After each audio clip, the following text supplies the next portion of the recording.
I grew up in the sales training industry, and I am aware that there are many sales tactics out there that are combative, to put it delicately. Um, they see sales as a conflict to enter and win. But here's the catch.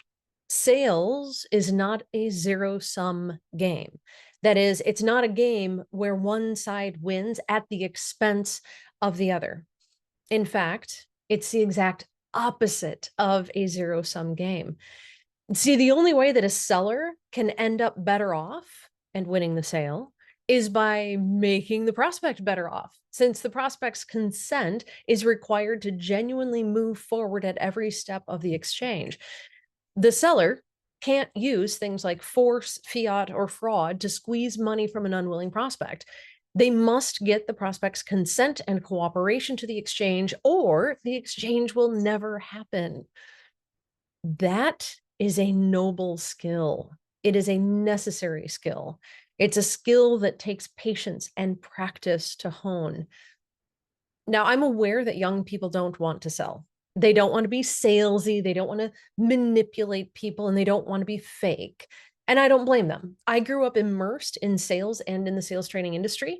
So I know the salesperson stereotypes. I know the slimy sales tactics. I am aware of the sleazy used car lot tricks. And I myself avoided it all for years. But I came back, not because I actually want to sell, right? Only about 3% of the workforce even wants to sell, but because I passionately believe that sales is, at its core, an honorable and a noble profession. And I want to equip sellers to win a lot. It's because selling is the skill of consensual cooperation. And that is something that this world desperately needs. Sales requires interacting with other humans with nuance and awareness and humility. Sales respects the autonomy of the other human being in the exchange. And sales makes both parties better off, or there is no exchange. See, if your prospect doesn't buy what you're selling, you can't lock them up, right? You're not the law. You can't put them in jail. You can't confiscate their stuff. You're not the IRS. And you can't go break their kneecaps because you're not a gangster. In order to get your prospects money or even move toward a conversation to discuss any kind of exchange where you will eventually get their money, you need both their consent and their cooperation.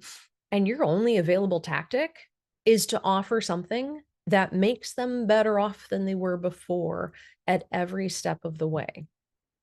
The art of selling is the art of consensual cooperation. It is a beautiful, it is a difficult, it is a painstaking, but it is a necessary art of consensual cooperation. And anything other than that really isn't sales.